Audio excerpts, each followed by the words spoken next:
पापा देखो, धूप घर में घुस गई, देखो न। चलो तो सही। राघव जो जल्दी ही बुढ़ापे की मार झेलता हुआ दिखाई देता है। तनाव और दुख के कारण उसके बाल तेजी से सफेद हो रहे हैं। चेहरे पर चमक कम है, त्वचा ढीली हो गई है, आंखें अपने गड्ढों में बसने को बेताब होने लगी है। इस बच्ची को देखकर ही वह जिंदा है। वह तो खुद डायरी में लिखता है, कभी कभी लगता है मेरे अंदर इस अंधेरे की तरह एक खाई है जो मेरे पैरों को पकड़कर खींच रही है। आखिर मैं कब तक जिंदा रहूंगा? लगता है मेरे अंदर कई कुएं खुद गए हैं, पर इनमें जीवन जल नहीं है। है तो काला, वह काला रस जिसमें मैं धीरे धीरे डूब रहा हूँ। क्या मैं जीवित हूँ? क्या मैं जीवित होने की शर्तें पूरी कर पा रहा हूँ? नहीं पता। वह कुछ नहीं भूलता, यही उसकी खास बात भी है और बुरी बात भी। हाल के वर्षों में उसने डायरी लेखन भी शुरू कर दिया था। यह बात उसकी गोद ली हुई बेटी ही जानती थी। वह रात को जब अपने पिता के कमरे में झांकती थी तब पाती थी कि मेज पर मेज लाइट की रोशनी में उसका पिता न जाने क्या देर तक लिखता रहता है। क्योंकि डायरी नितांत निजी वस्तु है, इसलिए न तो उसने कभी पिता की गैर हाजिरी में पढ़ा और न ही कभी उसके बारे में पूछा। हालांकि राघव पिता बहुत अच्छा था और इस बात की पुष्टि यह बच्ची अपने चेहरे की हमेशा बनी रहने वाली मुस्कान से करती थी। राघव का घर गली में तीसरा मकान था जहां उसका परिवार कई बरस पहले आया था। राघव की उम्र उस समय 16 बताई जाती है। वह घर का दूसरा बेटा था और उसके पिता किसी ब्लेड बनाने वाली कंपनी में अच्छी पगार पाया करते थे। पिता रविवार के दिन घर में अपनी पत्नी का सहयोग रसोई से लेकर कपड़े धोने तक में दिया करते थे। यह दशक 80 के आसपास था, इसलिए मोहल्ले में उनका भरपूर मजाक बना करता था। उनके लिए जोरू का गुलाम जुमला गढ़ लिया गया था। राघव के ठीक सामने वाले घर में चटाई बुनने का काम करने वाला एक परिवार रहता था। घर में माता पिता और एक लड़की थी जिसकी कद की लंबाई की परेशानी को उसके माता पिता के चेहरे पर साफ देखा जा सकता था।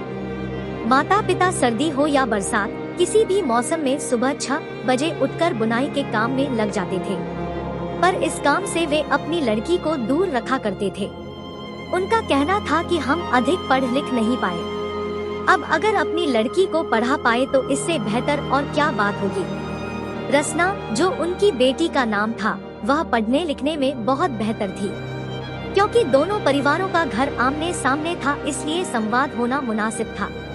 धीरे धीरे दोनों परिवारों में रिश्ते गाढ़े होने लगे और परिवारों की दोस्ती के चलते रसना और राघव में भी काफी बढ़िया दोस्ती हो गई। गली में बाकी लोग भी छोटे मोटे काम धंधों या फिर नौकरी करने वाले लोग थे। यह मोहल्ला आम लोगों से जीवंत था।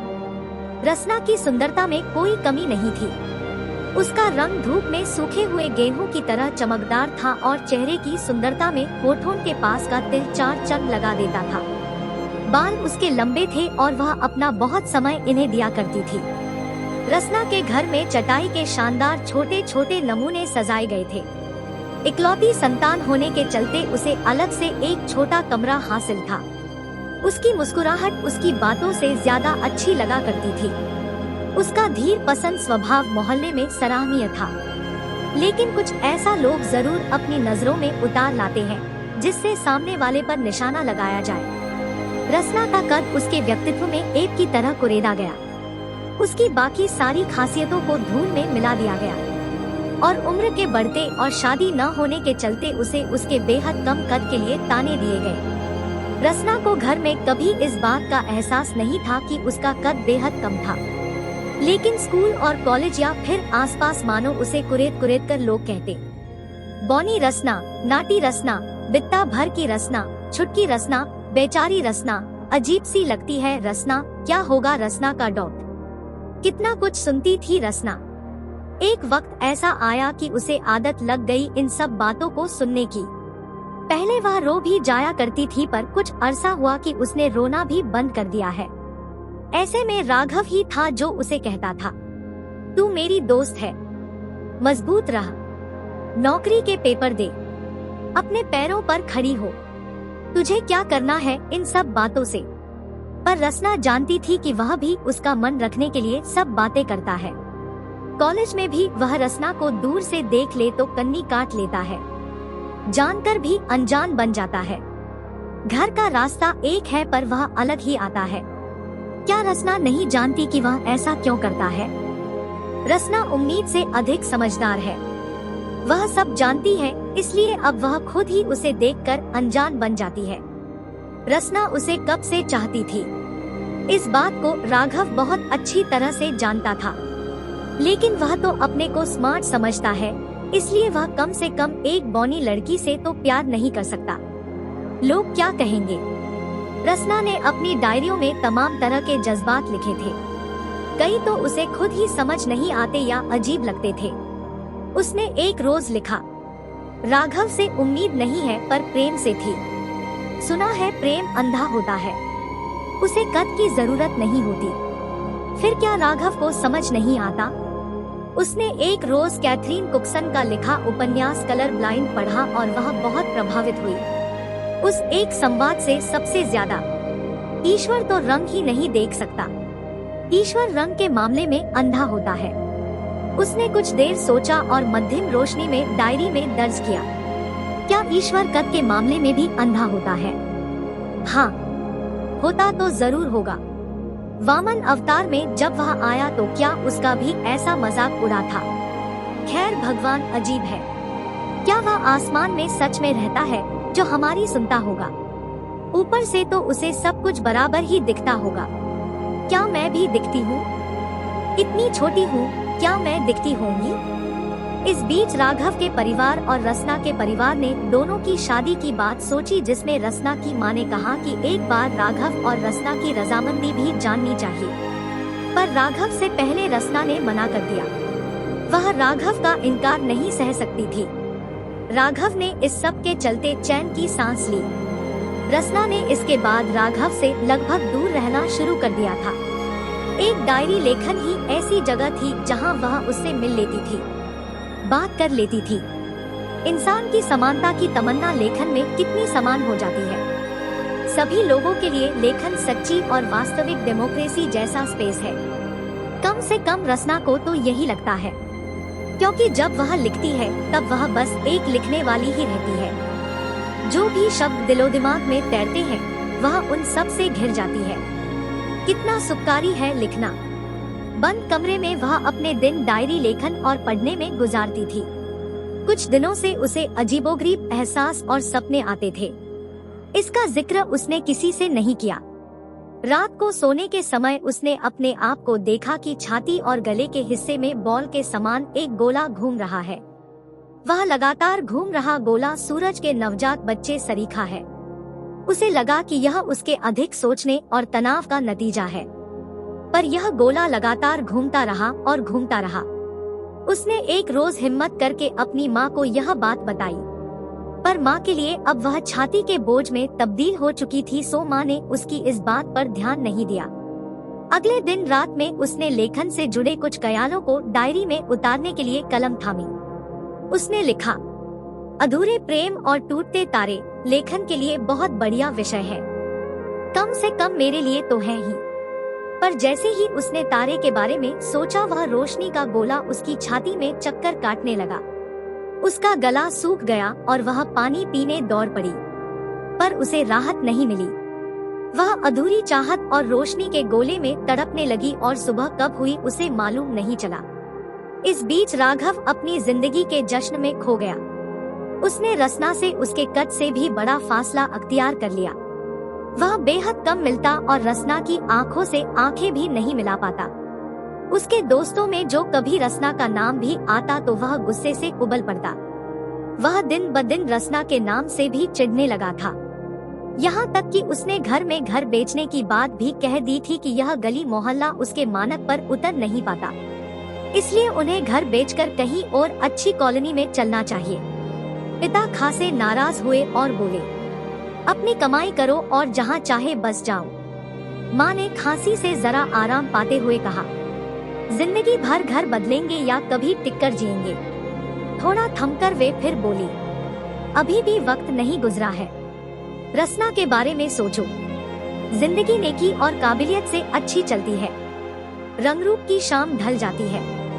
उस रात वह गुस्से के मारे घर देर से आया और बिना खाए बिस्तर में चला गया। मेहनत के फल बड़े रसीले हुआ करते हैं। रसना की मेहनत रंग लाई थी। उसका किसी बैंक में क्लर्क के पद पर चुनाव हो गया था। वह इन मायूसियों में रोशनमान हो गई और उसके माँ पिता भी खुशी से झूम उठे। रसना ने अपनी खुशी को खुले दरवाजे से आई हुई रोशनी के समान लिया। पिता से बोली, आप दोनों को अब आराम करने की जरूरत है। चटाई बुनने में आप लोग थक जाते हैं, इसलिए आराम कीजिए। इतनी पगार तो है ही कि हम आराम से खा सके। इसके 2 महीने बाद ही रसना ने घर में रंग रोगन करवाया, अपने कमरे को खास तौर से सजाया और उसे किताब घर में तब्दील कर दिया। इतना ही नहीं, बाद के महीनों में उसने तमाम रुचिकर किताबें खरीदी और बाकायदा नियम से पढ़ने भी लगी। इस बीच उसके माँ पिता ने उन किताबों से भरपूर नाता जोड़ लिया। पिता भी कुछ ही समय में एक अच्छे पाठक में तब्दील हो गए और बेहद कम पढ़ी लिखी माँ को भी हल्की भाषा पढ़ना सिखाने में कामयाब हो गए। उसके माँ पिता ने यह पहली बार अनुभव किया कि किताबों की दुनिया में कितनी रचनात्मकता है। हर तरह के अनुभव है, जगह है, कहानियां है, किरदार है, परिस्थितियां है, वह सब है जो जिंदगी के साथ मिलता है। किताबों की दुनिया में जाकर उन्हें अपने उस बर्ताव से घिन आई जो कभी वे रसना के कद के चलते कर बैठे थे। पर आस पड़ोस में लोग उन्हें हिकारत की नजर से देखते थे जो बेटी के पैसों पर जिंदा थे। लेकिन रसना ने यह साफ कर दिया कि वह इस तरह की बातों पर ध्यान नहीं देती और घर में इसका जिक्र भी नहीं चाहती। उसने आगे भविष्य में अपनी योजनाओं पर ध्यान लगा लिया था। वह आत्मविश्वासी बन गई थी। यदि कोई उसे उसके कद से कम भी समझता तो वह माकूल जवाब देती और परवाह नहीं करती। रसना ने एक बहस यह भी खड़ी कि बौने लोग और बाकी लोग ही है। स्नो वाइट के कहानी या फिर गुलिवर ट्रेवल्स में आए बौने किरदार सिर्फ बौने ही नहीं बल्कि वे इनसे और भी आगे की खासियत रखते हैं। इस बीच एक पल को भी वह राघव को नहीं भूलती थी। रोशनी का गोला साथ साथ चलता था, या यूं कहें कि रसना को उसकी आदत लग गई थी। रसना की मोहब्बत डायरी में चाहे जितनी फल फूल रही थी पर उसके व्यावहारिक जीवन में एक रिश्ता आया और उसने अपने माँ पिता के घोर आग्रह के चलते मान लिया। सब ठीक था। उसे इस अचानक आई खुशी पर यकीन नहीं हो रहा था। उसे समझ नहीं आ रहा था कि गौरव का मेरी जिंदगी में आना मुझे हैरानी में डाल देता है। मुझे अपने श्रीमती रसना और कुमारी रसना के 2 रूपों को देखकर कुछ समझ नहीं आता कि क्या आकलन किया जाए। यहाँ भरपूर सम्मान मिलता है जिसकी आदत नहीं रही कभी। अच्छा, खुशियाँ क्या ऐसी ही होती है? मैं खुश हूँ। गौरव जब आसपास रहते हैं तब मुझे बहुत अच्छा लगता है। छुट्टी का दिन घर में छोटा लगता है। मन में सवाल आता है कि रविवार इतना छोटा क्यों होता है। धत, मैं पागल हो गई हूँ। दजीवन समय से बुना जाता है। बुनने के साथ साथ व्यक्ति अपने आप को भी बुनना जान जाता है। रसना अपने को जान रही थी पर दूसरी तरफ राघव अपने भटकाव को जीने की ललक में ही रह गया था। पर उसे एक बहुत बड़ा आघात लगा। इस बात का पता रसना को तब लगा जब वह अपने माँ पिता से मिलने आई। उसे बताया गया कि राघव किसी काम से कहीं बाहर गया था। घर में उसका बड़ा भाई और माँ पिता ही थे। जाने क्या हुआ कि रात को आग की लपटों में कोई बच न सका। सब जन जलकर खाक हो गए। राघव जब आया तो रसना, जिसने अपने लिखने की आदत को अभी भी बरकरार रखा था, ने डायरी में लिखा, मुझे राघव के लिए अच्छा नहीं लग रहा। ईश्वर को इंसान की जिंदगी में इस तरह की घटना को नहीं रचना चाहिए। वो जहाँ भी हो बस जल्दी से जिंदगी की तरफ मुड़े। हमें फिर से वापस आना होता है। कैसी भी बुरी घटना हो या सदमे लग जाए तब भी हमें जिंदगी की तरफ वापस आना चाहिए। जीने से बेहतर कुछ नहीं। कुछ समय बाद राघव वापस मोहल्ले में आया और साथ में एक बच्ची लाया।